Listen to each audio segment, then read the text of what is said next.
तो आज हम उर्दू अदब के एक ऐसे शाहकार का तज्जिया करने वाले हैं जो है पितरस बुखारी का लाजवाल मजमून मैं एक मियाँ हूँ। चलें इस जायजे को शुरू करते हैं और ये समझने की कोशिश करते हैं कि भाई आखिर ये कहानी आज भी इतनी मज़ाहिया क्यों लगती है। खुद सोचिए, उर्दू अदब की एक और बड़ी मुसन्निफ़ा इस्मत चुग़ताई पितरस बुखारी के मजाक के बारे में क्या कहती हैं। वो बताती हैं कि उनका लिखा पढ़कर हंसी रोकना बिल्कुल नामुमकिन हो जाता था, बल्कि उनके मुताबिक तो मजाक इतना शदीद था कि लगता था हंसते हंसते जिस्मी दो टुकड़े हो जाएगा।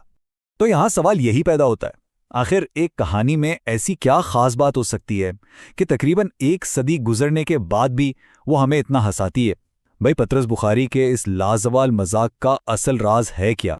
अच्छा, तो इस सवाल का जवाब ढूंढने के लिए हम इस कहानी को कुछ यूं देखेंगे।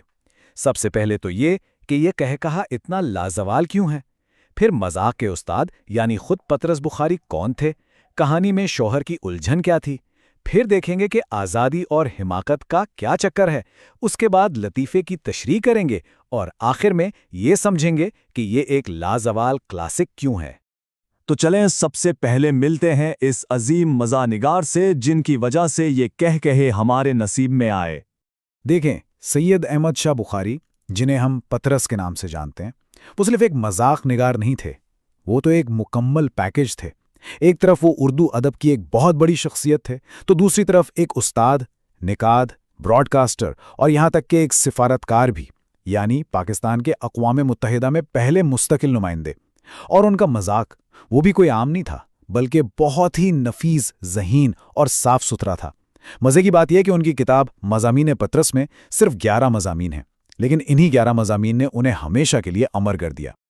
अच्छा, तो मुसन्निफ के बारे में तो हमने जान लिया, अब आते हैं असल कहानी की तरफ। मैं एक मियाँ हूँ, और ये कहानी शुरू होती है एक बहुत ही आम, बल्कि यूं कहें कि हर घर में पाए जाने वाले एक मसले से। कहानी का जो मरकजी किरदार है यानी खुद रावी, वो हमें सबसे पहले तो ये बताता है कि भाई वो अपनी बीवी रोशन आरा का एक इंतहाई वक्फ और फरमाबरदार शौहर है। लेकिन एक बहुत बड़ा मसला है, और मसला यह है कि इसकी बीवी रोशन आरा उसके तमाम दोस्तों से शदीद नफरत करती है। और इस सारी कशमकश की सबसे बेहतरीन मिसाल है मिर्ज़ा साहब। रावी के नज़दीक तो वो एक भले आदमी है, लेकिन रोशन आरा की नज़र में, उनकी नज़र में वो है मोहे कबूतरबाज।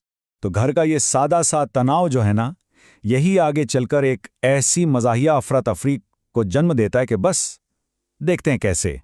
तो होता ही है कि रोशन आरा अपने मैके जाने का फैसला करती है। अब हमारा रावी जो मियाँ साहब हैं, वो ऊपर ऊपर से तो बड़ा दुख जाहिर करता है, लेकिन अंदर ही अंदर आज़ादी मिलने पर खुशी से फूला नहीं समा रहा होता। वो बड़े एहतिमाम से बीवी को स्टेशन छोड़कर आता है, रोज़ खत लिखने के वादे करता है, लेकिन जैसे ही घर आकर अकेला होता है, उसकी सारी खुशी हवा हो जाती है और उसे शदीद तन्हाई का एहसास घेर लेता है।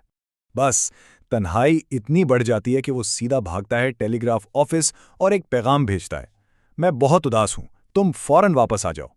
लेकिन किस्मत का खेल देखें, इससे पहले कि बीवी वापस आती, उसके दोस्त घर पर धावा बोल देते हैं, और फिर वहां शुरू होता है ताश का एक ऐसा हंगामा खेज खेल जो रुकने का नाम ही नहीं लेता।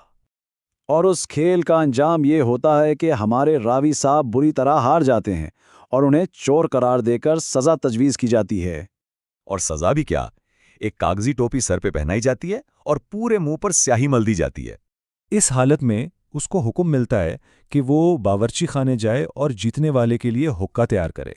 तो जैसे वो बावर्ची खाने की तरफ एक कदम बढ़ाता है, ठीक उसी लम्हे दरवाज़ा खुलता है, और सामने कौन होता है? जी हाँ, रोशन आरा खुद। तो कहानी का लुत्फ तो हम सब ने उठा लिया, लेकिन अब जरा गहराई में जाते हैं और ये समझते हैं कि आखिर ये मंजर मज़ाक का एक शाकार क्यों समझा जाता है।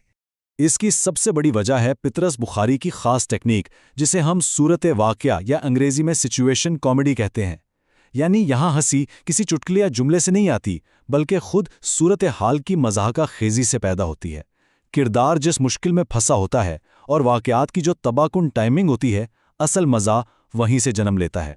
अगर हम इस मज़ाक का मज़ीद तज्ज़िया करें तो इसमें कई चीज़ें एक साथ काम कर रही हैं। एक तो है मुबालगा, जैसे रावी का एक ही दिन में आज़ादी की खुशी से शदीद तन्हाई में चले जाना।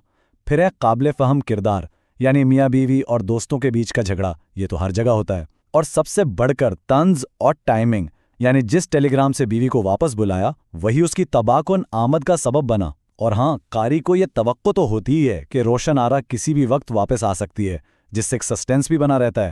تو چلیں اب اپنے آخری حصے کی طرف بڑھتے ہیں اور یہ دیکھتے ہیں کہ ساری چیزیں مل کر اس کہانی کو ایک لازوال کلاسک کا درجہ کیسے دیتی ہیں۔ دیکھیں، یہ مضمون آج بھی اتنا ہی زندہ ہے کیونکہ یہ اردو مزاحیہ نثر کا ایک سنگ میل ہے۔ اس کا انداز بہت سادہ، گفتگو والا اور آسان ہے، جو ہر کسی کو سمجھ آتا ہے۔ یہی وجہ ہے کہ پاکستان میں 12ویں جماعت کے نصاب میں بھی یہ شامل ہے۔ اس کے کردار اور حالات آج بھی اتنے ہی سچے لگتے ہیں جتنے کل تھے۔ اور سب سے اہم بات یہ ہے کہ یہ خالص مزاح کی ایک بہترین مثال ہے، جس میں کسی کی تضحیک نہیں کی گئی، کسی پر طنز نہیں کیا گیا۔ اور کہانی کے آخر میں کیا ہوتا ہے؟ ہمارا راوی مکمل طور پر شکست خوردہ یہ عہد کرتا ہے کہ بس آج کے بعد سارے دوست ختم، اب وہ ایک پرسکون زندگی گزارے گا اور صرف ڈاکیا اور حجام سے بات کرے گا۔ حالانکہ ہم سب جانتے ہیں کہ یہ عہد زیادہ دن چلنے والا نہیں ہے۔ تو آخر میں یہ کہانی ہمیں ایک سوال پر چھوڑ جاتی ہے۔ کیا یہ ممکن ہے کہ اس کہانی کا اصل مزہ اس لازوال کشمکش سے نکلتا ہے جو ذاتی آزادی کی خواہش اور گھریلو زندگی کے سمجھوتوں کے بیچ ہمیشہ جاری رہتی ہے؟ شاید یہی وہ بنیادی بات ہے جو اسے آج بھی اتنا متعلقہ اور مزاحیہ بناتی ہے۔